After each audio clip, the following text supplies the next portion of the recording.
Hi everyone, welcome to my review of the Moto Guzzi V85TT. This bike was lent to me by Biker Box. So thank you to Mark and to Nika and to everyone else who made it possible for me to use the bike. Appreciate your confidence in lending this to me for a couple of days.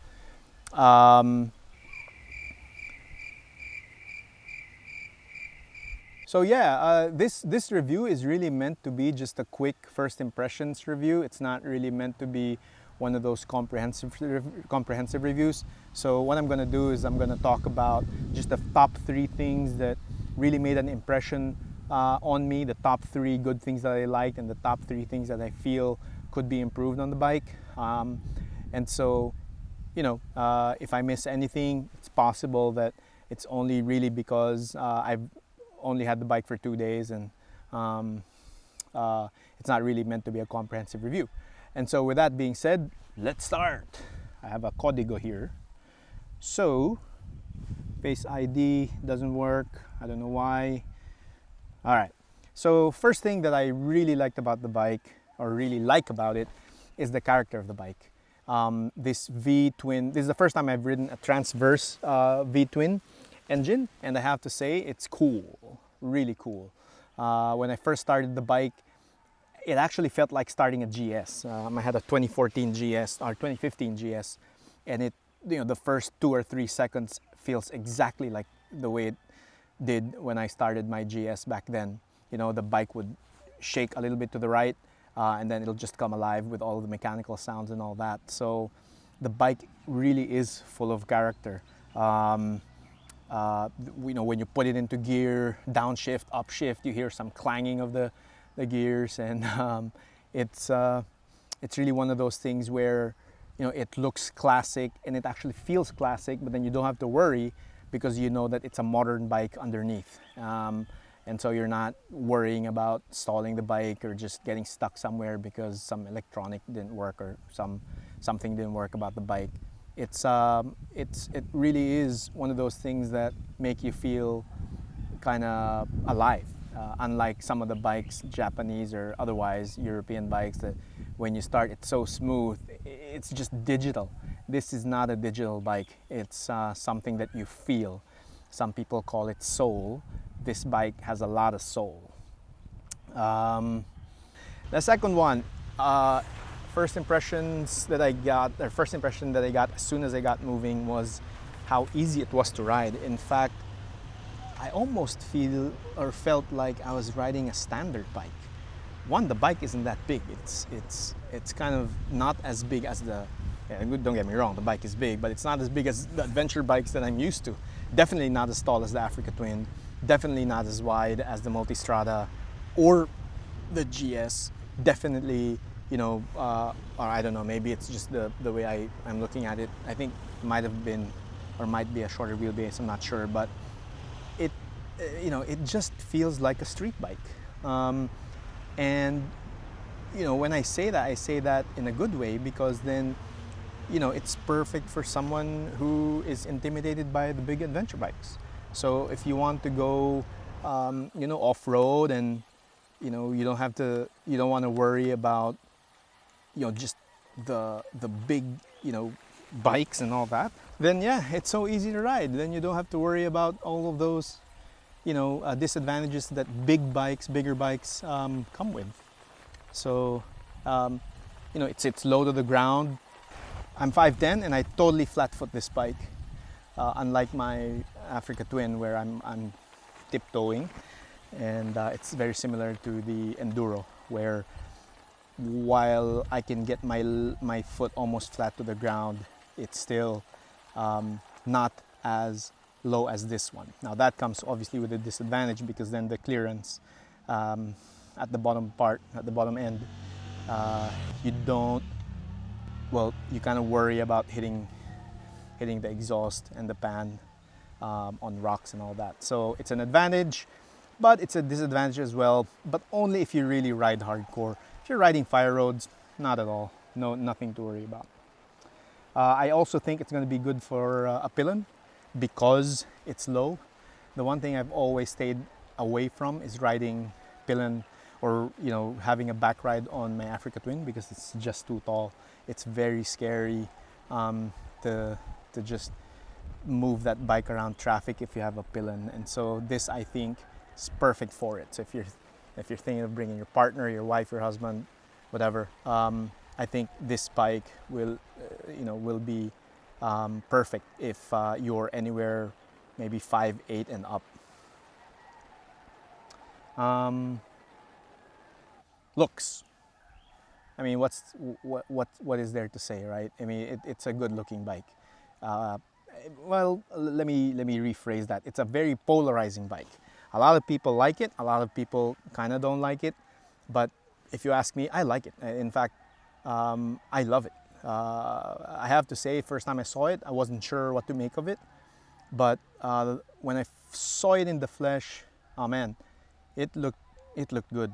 And the longer I looked at the bike, the better it looked. And so, in my opinion, the look is definitely an advantage. It's Instagrammable. Yeah, those are the top three, and there's others that I like about the bike, electronics and all that stuff. But those are the top three. I'm gonna stick to the three that that made an impression on me. After riding it for 2 days now. All right, things that they could improve. Number one is the gear indicator. I think that's the most obvious, obviously, because you're looking at the screen. For some reason, the gear indicator doesn't reflect the gear until the clutch is fully disengaged. Now, I'm not sure if that's how it works with other bikes, but if it doesn't appear to be the case, because I've never noticed this with any of my other bikes.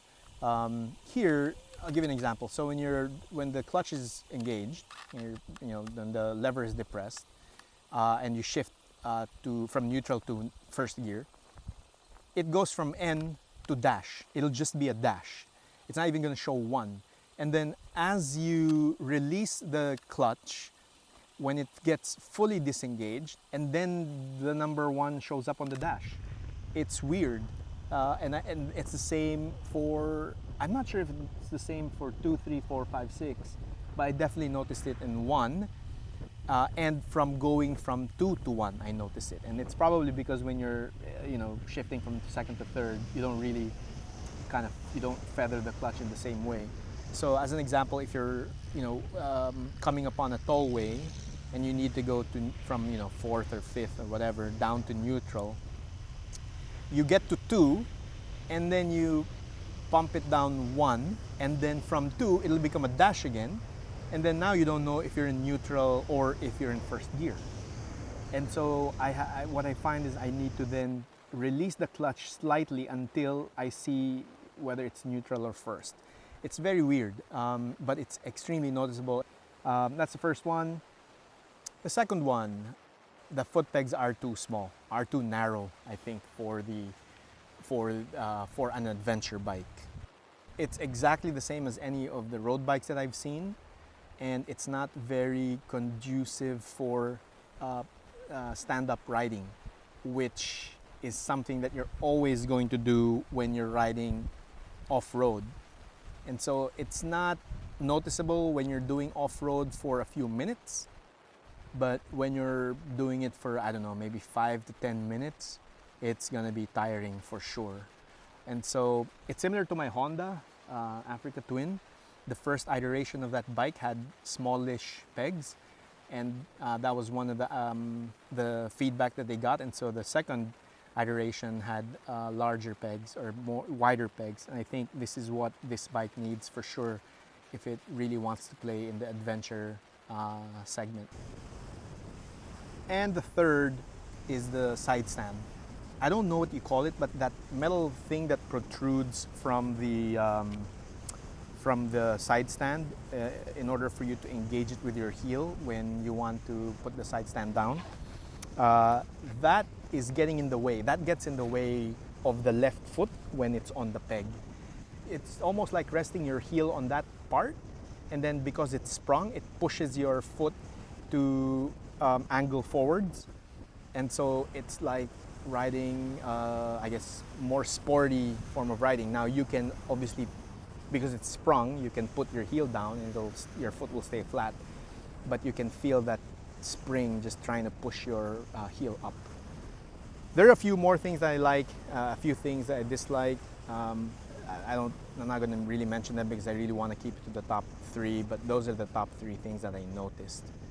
What I would say is, don't test ride one thinking it will be a GS or a Multistrada. It's not. You'll be disappointed if that's what you're looking for when you ride one of these bikes. I really don't think that's what this bike is aiming to be anyway. I also don't think it wants to compete with the likes of the T7, the Yamaha T7, or the 790 KTM, or the 850 GS. No, it has a low seat, it has 19-inch wheels, so it's kind of not really competing. Instead, I think it's a bike that sits perfectly between being a full-on ADV bike and a fully kitted out off-roader,